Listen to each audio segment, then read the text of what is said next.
Hi, it's Stephen Molnar. I'm joined by Cameron Fisher, who's the CEO and founder of Changing Places Real Estate.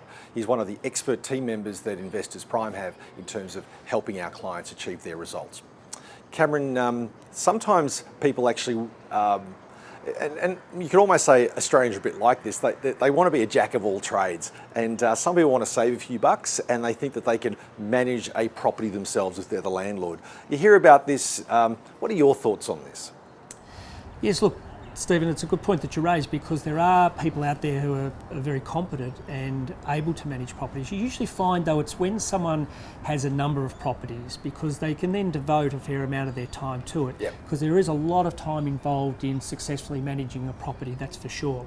So it's important that you have a really great understanding of legislation, and it's not just the legislation now. Legislation changes all the time, as you'd be aware of. You've got the Residential Tenancies Act in Victoria, which is quite onerous in terms of what's got to be done. So whether it's a rent increase, you've got to give the correct number of days notice before you increase a rent. You just can't go to a tenant and say, I'm going to increase your rent next week by $30, $40 a week.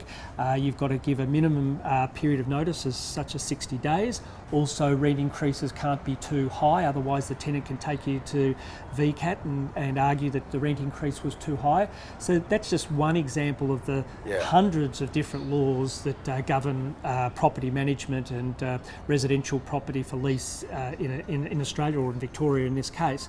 So it's also then making the periodic inspections of the property. So you can't just put a tenant in there and then say, oh, I think he's a good tenant, and not visit the place for 2 or 3 or 4 years, because when you go there at the end of 2 or 3 or 4 years, you could find some nasty surprises.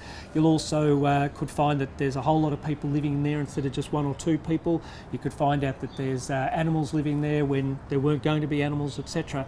So you've got to make sure, if you were to go down that route, that you can spend the time and keep up to date with the legislation.